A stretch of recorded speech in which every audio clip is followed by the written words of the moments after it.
Alright, we're back. And we're talking about Attack of the Clones. Now I'm trying to do this quickly, so yada yada yada, we're all about positivity. Join my Discord, yada yada, standout moments ranked either bronze, silver, or gold, and finally, tell me what you think of this movie down in the comments. And yeah, fuck you haters, this movie is underrated and deserves more love. No, but just quickly, most of you guys know that the first two prequels are not my favorite Star Wars movies, but I still love them, and Attack the Clones is usually very enjoyable to me. So this video is only just a little bit over exaggeration. So yeah, anyways, let's talk about why Star Wars Attack the Clones is great.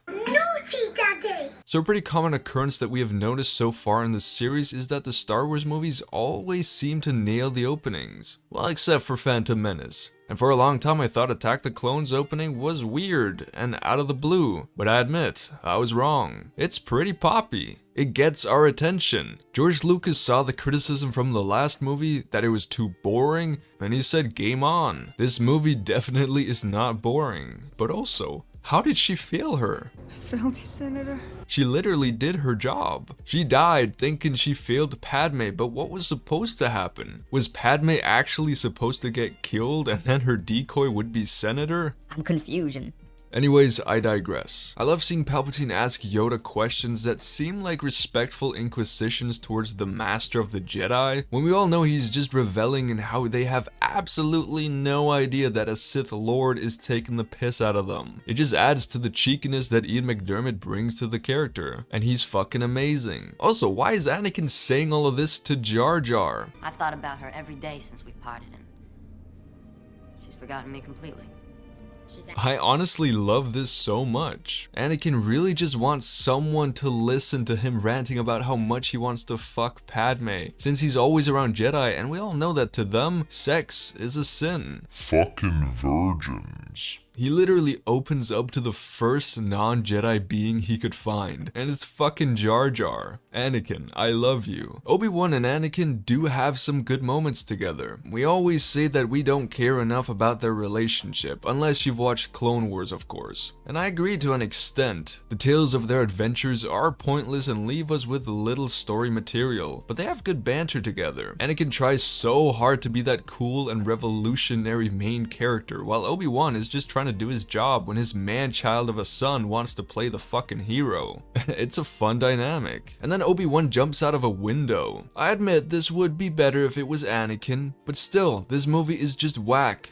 And I love it. It's very over the top, and you either love that or you hate it. I, for one, think it's fun. I like that we see Palpatine already twisting Anakin's mind. It just provides nice continuity between this movie and the next one, and it explains just how long they've been friends by the time of Revenge of the Sith, and just how much time Palpatine has had to twist Anakin's mind.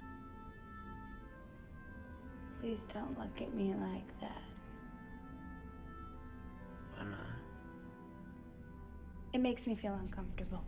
Whoa, whoa, whoa, whoa, settle down there, buddy. You're coming on a little strong. No, wait, this is not coming on a little strong. It's just plain creepy. Anakin is such a social outcast. His awkwardness is amazing, and it makes perfect sense. Now, the prequels never miss a beat when it comes to the memes. I'm happy. Hello, my son. Scores. We're often irritated. You guys everywhere. I don't get this much. Yep. What's good? I did it. Really? I killed him. I killed him all. You're not just a man. You're the women. And the children, too. You like animals. And I slaughtered my animals. I love puppy. I love the puppy. Good job. The librarian lady is great fun. We've all known a librarian just as arrogant and prideful as her. Even a Jedi Master isn't safe from her wrath. The scene where Yoda and the younglings make fun of Obi-Wan is a lot of fun. It shows such a fun side of Yoda that reminds me of him in the originals. It's something we don't really see much of in this trilogy, so I'm a big fan of this moment. Now, if it had been Anakin instead of Obi-Wan, then that would have been fucked up. I like to think that Anakin got made fun of just one too many times by these little cockroaches, and him slaughtering them actually didn't hurt him at all. Those tears were just brilliant acting. Oh god, it's so awkward. I love it. If their romance doesn't remind you of yourself in middle school, then I'm certain you didn't exist. Anakin is a Jedi and Padme got into politics at a very early age. So say what you will about how engaging their romance is, because their social ineptitude makes complete sense. So I've always enjoyed the Camino scenes. Obi-Wan just playing along while also being super confused but still being a legend is great fun. These Caminoonians, Monians are so gullible. The introduction of the clones is also really cool. The music pops, and since I love the Clone Wars era so much, I get this childish sort of giggle whenever I watch this scene. And that being said, the music in Star Wars movies always fucking bangs. John Williams is always a gold moment. However, Obi-Wan vs. Jango Fett is probably my favorite fight scene in the movie. It's just satisfying to see Obi-Wan getting very surprised by Jango's abilities. I don't really know what else to say about this fight. It's just cool. Alright, so I know I make fun of them, but I do actually like Anakin and Padme. The field scene is one of those instances. Yes, the CGI is something else, but listen, I have a crush on both Hayden Christensen and Natalie Portman, so seeing them happy makes me happy. What can I say? I'm a sympathetic guy. Plus, who doesn't want to roll around in a field with someone else? That sounds lovely. Also, the dialogue in their scenes feels very unnatural. But to be honest, this movie becomes a lot better if you think of it as a Shakespeare play. You don't watch a play the same way you watch an MCU movie. So yeah, it's easy enough to look past. Just pull yourselves together. But oh darling, the seismic charges are of course legendary. That sound effect alone can warrant a silver moment. It's not a solid silver moment, but it's really fucking awesome. This particular shot of the shadows is actually pretty cool. I just have something for silhouettes. Maybe a silhouette challenge coming soon? Then Shmi Skywalker dies. And this is of course a silver moment. It's easily the most emotional moment in the entire film. Hayden Christensen's acting in this scene is actually really solid, and the moment is also great for his character. Him slaughtering everyone, even the women and the children too, foreshadows his actions in Revenge of the Sith. This is just overall a good scene. I also do like the funeral scene quite a bit. Again, Hayden's acting is great, and the line,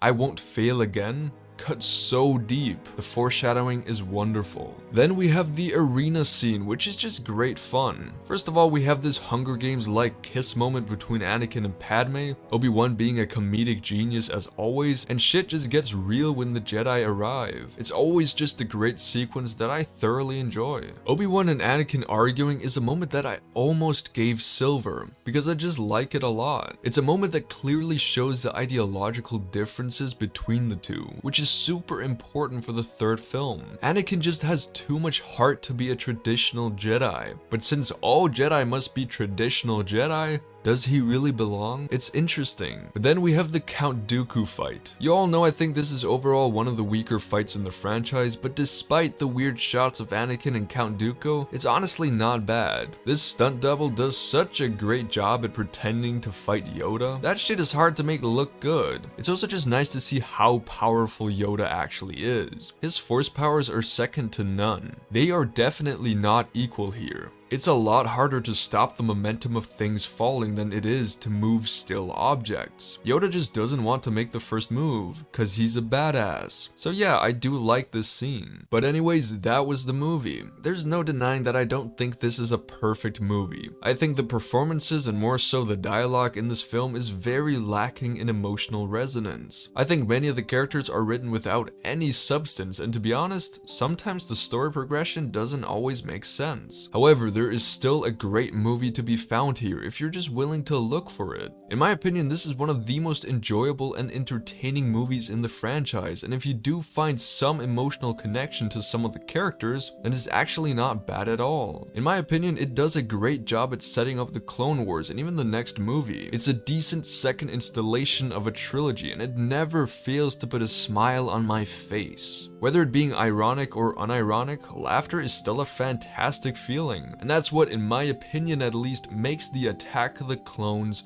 great. Anyways, thank you guys so much for watching. I know this is a short video compared to usual, but that's not because this one isn't as good as the others, but rather because I'm trying to be more concise. I hope it worked out. But yes, you all know what to do down in the comments, and if you have recommendations on which movies for me to praise next, then do let me know. I hope you enjoyed the video, and I'll hopefully see you back again soon. Stay safe and peace out.